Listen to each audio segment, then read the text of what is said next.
खुलुमबाय लोगोफोर education Assam YouTube चेनेलनिफ्राय नोंथांमोनखौ खेबसे बयखौबो बरायनाय बावहरनाय थाबाय।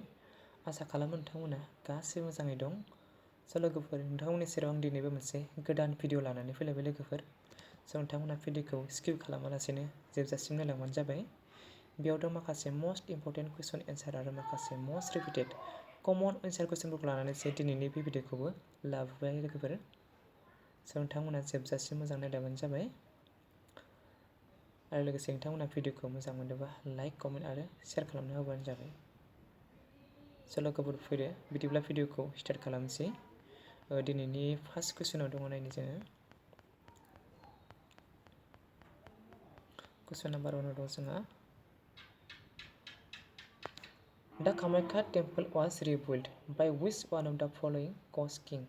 कामाख्या थानसालिखौ गाहायाव होनाय सोर राजाया फिन गोदानै लुफिनदोंमोन? ऑप्शन ए आव दं Biswa Singha, option B Rudradeva, option C Naranarayan, option D none of this. दाना बेनि थार्ड फिननाया जाबाय option C Naranarayan. Next question number 2। Question number 2 दं जोंहा Which river of Assam is known as the Gold River? आसामनि बबे दैमाखौ सनानि दैमा होनना मिन्थिनाय जायो? ऑप्शन ए आव दं Burhidihing, option B Brahmaputra, option C Subansiri, option D Kopili. दाना बेनि थार्ड फिननाया जाबाय option C Subansiri. Next question number 3। Question number 3 आव दङ जोंहा Where is the बारेसहरिया फावना फेस्टिवल हेल्ड? बारेसहरिया फावना फोरबोखौ गाहायनि बबे जायगायाव खुंफुङो एबा फालियो? ऑप्शन ए आव दं Majuli, option B Bordowa, option C Jamuguri Ghat, option D Barpeta. दाना बेनि थार्ड फिननाया जाबाय option C Jamuguri Ghat. Next question number 4। Question number 4 आव दङ जोंहा Which of the following city of Assam is called the city of eternal romance? गाहायाव होनाय आसामनि बबे नोगोरखौ सिटी अफ इटारनेल रोमांस होनना बुंनाय जायो? ऑप्शन ए आव दं Nalbari, option B Dibrugarh, option C Lakhimpur, option D Tezpur. दाना बेनि थार्ड फिननाया जाबाय option D Tezpur. Next question number 5। बेयाव मा होनदों how many oil refineries are there in Assam? आसामाव गासै बेसेबां थावनि सोदांसालि दं होनदों? बेवहाय अप्शनफोरा सिङाव दं नायनि। ऑप्शन ए आव दं 4, ऑप्शन बी 3, ऑप्शन सी 2, ऑप्शन डी 5। दाना बेनि थार्ड फिननाया जाबाय option A 4। Next question number 6। The Kaziranga National Park is declared as a project tiger in the year. Kaziranga national पार्कखौ बेसेबां मायथाइयाव प्रजेक्ट टाइगार हिसाबै गनायथि होदोंमोन एबा गनायथि मोनदोंमोन? ऑप्शन ए आव दं 2005, option B 2006, option C 2016, option D 1973। Next question number 7।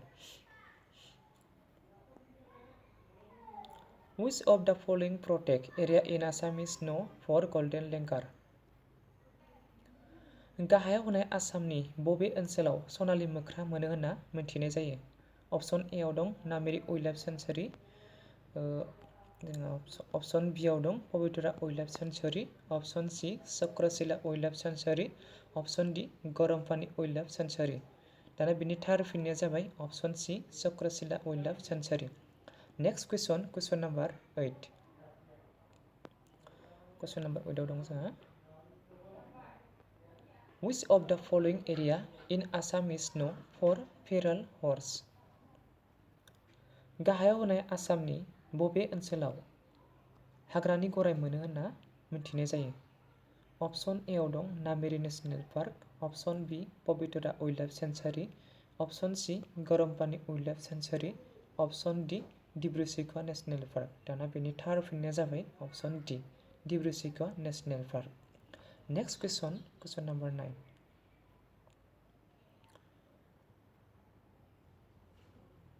Which of the following is the first tiger reserve in Assam?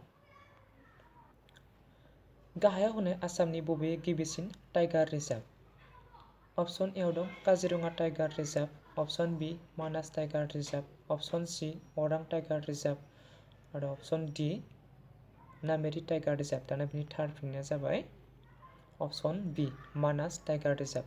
Next question number 10। Question number 10। How many districts of Assam shares the international boundary with Bangladesh and Bhutan? आसामनि गासै मोनबेसे डिस्ट्रिक्टआ बांलादेश आरो भुटानजों सीमा नांजाबनानै दं? Option A आव दं 8 district, option B 6 district, option C 7 district, option D 5 district. दाना बिनि थार्ड फिननाया जाबाय option A 8 district. Next question number 11। Tea is declared as the state drink of Assam on. साहाखौ माब्ला आसामा लोंग्रा दै हिसाबै गनायथि मोनदोंमोन? ऑप्शन ए आव दं 2010, option B 2011, option C 2012, option D 2013। दाना बिनि थार्ड फिननाया जाबाय option B 2011। Next question number 12। Literacy rate of women in Assam according to 2011 census. 2011 सुबुं सानखोनि बायदिब्ला आसामनि गासै आइजो रोंगौथिनि जौखोन्दोआ बेसेबां? ऑप्शन ए आव दं 88.90%, ऑप्शन बी 66.27%, ऑप्शन सी 65.21%, ऑप्शन डी 78.81%। दाना बिनि थार्ड फिननाया जाबाय ऑप्शन बी 66.27%। Next question number 13। बेयाव दं Which of the following state shares the longest boundary with Assam? गाहायाव होनाय बबे रायजोआ आसामजों बयनिख्रुइबो गोलावसिन सीमा नांजाबनानै दं? Option A Arunachal Pradesh, option B Nagaland, option C Tripura, option D Meghalaya. दाना बिनि थार्ड फिननाया जाबाय option A Arunachal. Next question number 14। बेयाव दं Assam has does not share boundary with which of the following state? गाहायाव होनाय बबे रायजोआ आसामजों सीमा नांजाबनानै गैया? ऑप्शन ए आव दं Mizoram, option B Tripura, option C Nagaland, option D Sikkim. दाना बेनि थार्ड फिननाया जाबाय option D Sikkim. Next question number 15।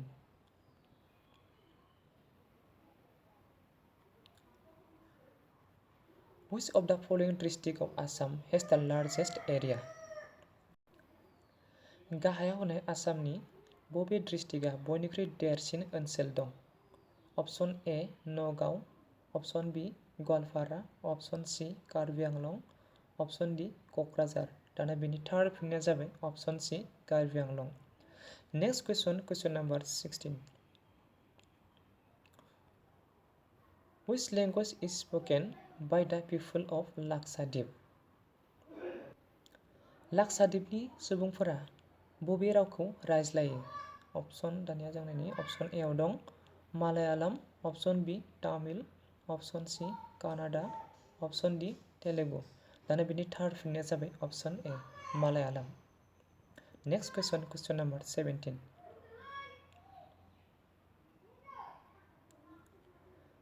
Kathakali dance form is associated with which state? Kathakali dance मोसानाया गाहायाव होनाय बबे रायजोनि मोसानाय एबा फोरबो? Tamilnadu, option A, option B Andhra Pradesh, option C Manipur, option D Kerala. दाना बिनि थार्ड फिननाया जाबाय option D Kerala. Next question number 18। Shiv Kumar Sharma is famous for playing. Shiv Kumar शर्माया गाहायनि बबे दामजु दामनायाव मुंदांखा? ऑप्शन ए आव दं santoor, option B sitar, option C sarod, option D flute. दानिया बेनि थार्ड फिननाया जाबाय option A santoor. Next question number 19। Justice for the Judge is an autobiography of. Justice for the Judge बे गाहायाव होनाय सोरनि जिउ जारिमिन? अपसन ए आव दं हिमांशु धुलिया, अपसन बी हिमन्त बिश्व शर्मा, अपसन सी रन्जन गगৈ, अपसन डी सर्बानन्द सोनोवाल। दाना बेनि थार फिननाया जाबाय अपसन सी रन्जन गगৈ। नेक्स्ट कुइसन नाम्बार 20।